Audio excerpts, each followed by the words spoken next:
of Sarah, his wife. She is my sister. So Abimelech, king of took Sarah into his house, but God came to Abimelech in a dream by night.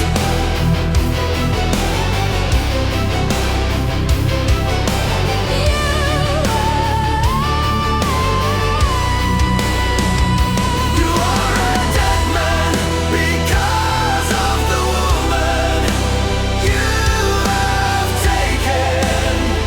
She is the wife of another man. But Abimelech had not touched her. He said, My Lord, will you destroy them? an innocent nation. Did he not say to me? She is my sister. And she also said, He is my brother.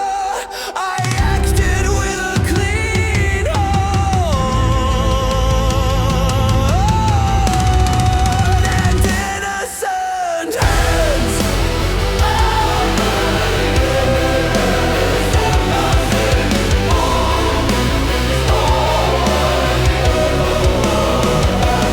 I know your heart was innocent. That is why I kept you from sinning against me.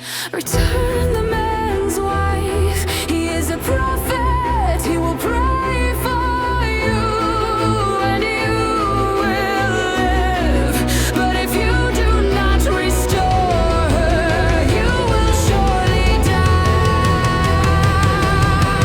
You and all who belong to you.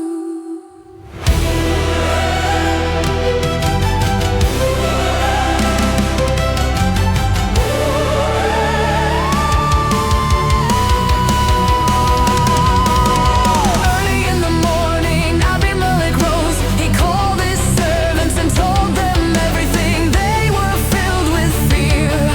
Then Abimelech called Abraham.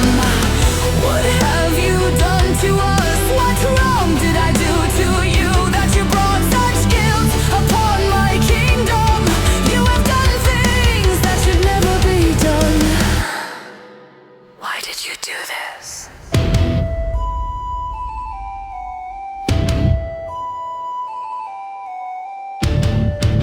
Abraham answered, I thought, there is no fear of God in this place. They would kill me for my wife, and truly, she is my sister, the daughter of my father, though not the daughter of my mother. When God led me away from my father's house, I said to her, wherever we go, say of me, He is my brother! Abimelech took sheep and cattle, servants and gave them to Abraham. He returned Sarah his wife. He said, my land is before you.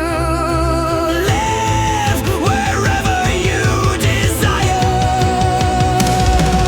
To Sarah he said, I give 1,000 pieces of silver. This will show your honor. Before all people you are vindicated. Before everyone. Then Abraham prayed to God,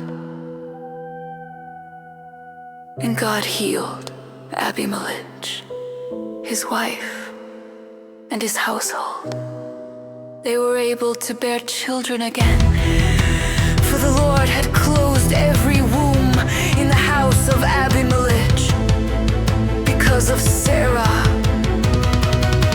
the wife of Abraham.